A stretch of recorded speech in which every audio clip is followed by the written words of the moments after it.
घर दीवारों से नहीं, उसके अंदर रहने वाले लोगों से बनता है। लेकिन क्या हो जब घर के लोग ऐसे हो। सारा दिन खाती रहती हो, सोती रहती हो, कोई काम नहीं है तुम्हारे पास। ऊपर से बहू के आ जाने के बाद तो तुम और निकम्मी हो गई हो। दिखावे के लिए हाथ में माला पकड़ ली है, बाकी कोई काम नहीं करती।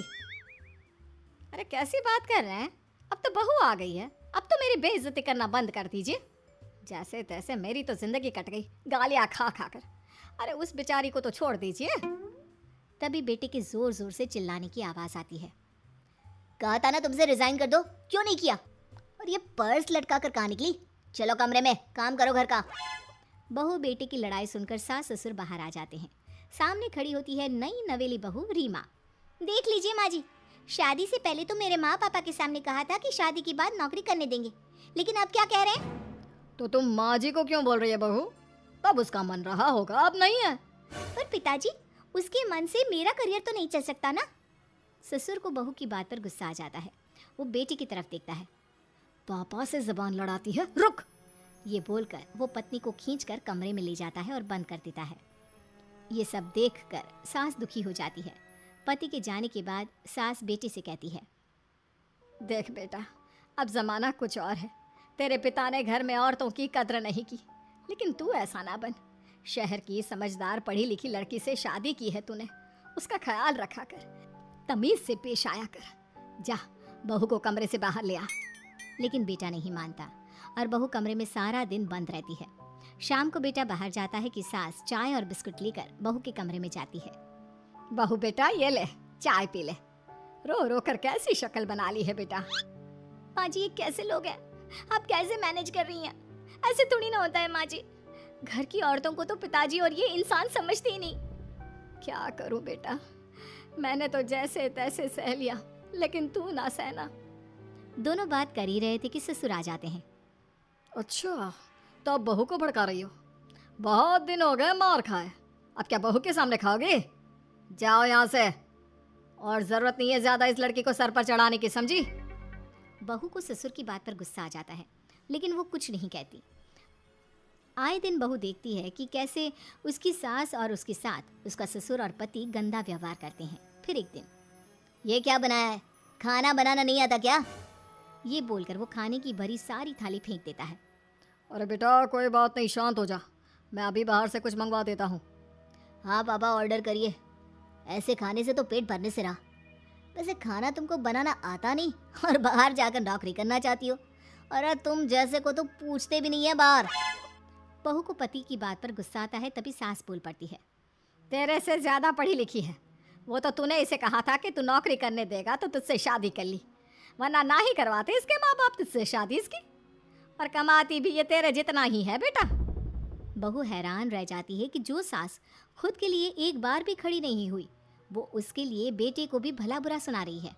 उसकी नज़र में सास की इज्जत और बढ़ जाती है। वो सास को देखकर ये सब सोच ही रही थी कि उसके कान में एक जोर से चांटे की आवाज़ आती है। किसको किसको मार पड़ी? वो देख ही रही होती है कि उसकी नज़र ज़मीन पर बैठी सास पर पड़ती है। अभी तो धीरे से मारा, फिर जुबान खोली ना तो ऐसा मारूंगा कि कान के पर्दे फट जाएंगे। सास रो रही थी। बेटा और पति वहाँ से चले जाते हैं। पिताजी अच्छा किया माँ को जोर का चांटा लगाकर, आगे से जबान खोलने से पहले 4 बार सोचेंगी। बड़ी आई। दोनों हंसते हुए वहाँ से निकल जाते हैं। बहू सास को उठाती है और पानी देती है। मैंने ये दिन रोज देखे हैं बहू, लेकिन तू नहीं सहना। तू अपना जीवन अपने अनुसार जीना। शादी के वक्त मैंने तेरी माँ से बात करने की कोशिश की थी, उन्हें बताया था, लेकिन वो नहीं मानी। बहू सास को पकड़कर रोने लगती है।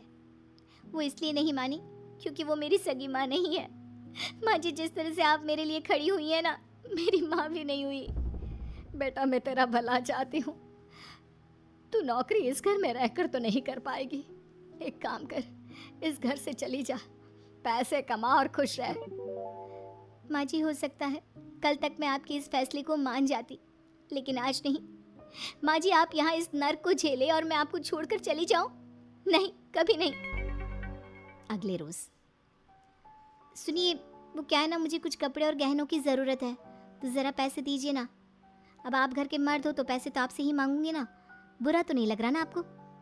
नहीं नहीं, बुरा क्यों लगेगा, ये लो कार्ड, कर लेना शॉपिंग। अगले रोज बिजली का बिल आया है 10,000 का, भर दीजिएगा। इतना बिल कैसे आ गया? बेटा वो क्या है ना, सारा दिन बहू घर में रहती है तो कमरे में एसी और टीवी चलता रहता है। अब कम से कम बाहर जाए तो 4 पैसे कमा कर लाए। लेकिन हम लोगों को थोड़ी ना औरत की कमाई खानी है, वो तो मर्द ही करता है ना। पति पर्स देखता है और फिर हाँ माँ ठीक बोल रही हो, खैर चलता हूँ, ऑफिस का वक्त हो गया है। पति ऑफिस से पिता को फोन करता है। पापा घर के खर्चे तो बढ़ते ही जा रहे हैं, ऊपर से महंगाई आप देख रहे हैं। मैं सोच रहा हूँ क्यों ना मीना को नौकरी के लिए हाँ कर दूँ, 4 पैसे ही लाएगी ना घर में। वो तो तू ठीक बोल रहा है, लेकिन ये औरत की जात, कल को 4 पैसे कमाने लगे तो यह नहीं कि सर पर चढ़कर नाचे। हाँ पिताजी बात तो सही है, वो तो आप हैं जो माँ को मुट्ठी में रखा है, वरना मेरी वाली तो। खैर सोचते इस बारे में। शाम को पूरा परिवार साथ बैठा होता है। वो कल पनीर की सब्जी बनानी है तो थोड़े पैसे देकर जाना। और हाँ कीर्तन भी रखा है संडे को, उसके लिए सामान की लिस्ट बना दी है, ले आना। पापा को दे दो, वो ले आएंगे। अरे पापा कहाँ से ले आएंगे, मेरे पास नहीं है पैसे वैसे। लो पैसे ही नहीं है, मेरे पापा की जेब तो हमेशा नोटों से भरी रहती है। बेटा लक्ष्मी को जो पूछता है ना, उसके पास लक्ष्मी रहती है। जो घर की औरतों को मारे पीटे, वो भला कैसे लक्ष्मी का लाभ ले सकता है। वाह वाह क्या बात है, तो जबान खुल रही है तुम्हारी। लगता है भूल गई पुरानी मार और डांट क्या? हाँ माँ जी शांत हो जाइए, मैं नहीं देख सकती आपको मार खाता, और फिर हो सकता है कि मैं आपको बचाने आऊँ तो ये भी मुझे मारे। ठीक है बहू, मैं कुछ नहीं कहती, तू ये लिस्ट बस दे दे, मैं चलिए आराम करने। फिर अगले रोज, सुनिए जी वो मायके जाना है, वो क्या है ना शादी के बाद से गई नहीं, तो ट्रेन की टिकट बुक करवा देना। तो मैं भी तो साथ जाऊंगा ना तुम्हारे। तो ठीक है फिर फ्लाइट की ही टिकट करवा दीजिए। वो क्या है ना अच्छा थोड़ी ना लगता है, आप पहली बार मेरे साथ जा रहे हो और हम ट्रेन से चले, ठीक है ना। पति ऑफिस जाता है जहाँ उसका दोस्त कहता है, अरे क्या हो गया यार, परेशान सा दिख रहा है, तेरी तो नई नई शादी हुई है, भाभी परेशान कर रही है क्या? अरे नहीं यार, तू तो जानता है थोड़ी सी कमाई में घर चलाना मुश्किल हो रहा है, तू कैसे मैनेज करता है यार? कैसे क्या यार, तू जानता है ना मेरी बीवी रिया को, वो टीचर है, फिर घर में ट्यूशन करती है, साथ में बच्चे भी पढ़ लेते हैं। यार घर नाम की गाड़ी दोनों पहियों के साथ चलने से ही चलती है, वो भी कमाती है और मैं भी, और चल रहा है घर बस। पति को दोस्त की बात समझ में आती है, लेकिन पिता का ज्ञान कैसे भूल सकता था, भाई कल को सर पर चढ़कर नाचने लगी तो। शाम को घर आता है जहाँ उसकी बुआ और उसका बेटा बैठे होते हैं। अरे आ गया लल्ला, कैसा थका थका सा लग रहा है, सब ठीक है ना? नमस्ते बुआ, कैसे आना हुआ? कैसा है रमेश? भाई को तो भाई की याद ही नहीं आती। अरे नहीं नहीं भैया, याद नहीं आती तो यहाँ कैसे आता, ये लीजिए मेरी शादी का कार्ड, जरूर आना। पति कार्ड खोलता है। डॉक्टर रश्मि, अरे वाह, तेरी होने वाली बीवी डॉक्टर है। और क्या भैया, आपकी बीवी इंजीनियर तो मेरी डॉक्टर। तभी वहाँ सास आ जाती है।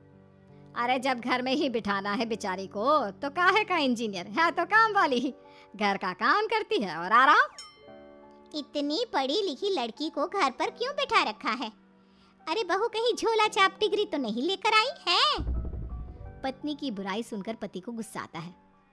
नहीं बुआ, यूनिवर्सिटी टॉपर है मेरी मीना, और हाँ बड़ी कंपनी में काम भी करती है, बस शादी के बाद कुछ महीनों की छुट्टी ली थी, अगले हफ्ते से ऑफिस शुरू हो जाएगा। क्यों मीना? तभी ससुर आ जाते हैं। हाँ लेकिन फिर घर का काम कैसे होगा, और पैसे कमाने लगेगी तो सर पर। पिता की बात पूरी नहीं हुई कि बेटा, सर पर चढ़ने का हक है उसका पापा, पत्नी है वो मेरी, यानी मेरे घर की रानी, और रानियां तो सर का ताज होती है। क्यों मीना? मीना पति की बात सुनकर शर्मा जाती है। वाह बेटा, तू सही समय में समझ गया कि औरतों की इज्जत करने वाले घर में शांति और लक्ष्मी का वास होता है।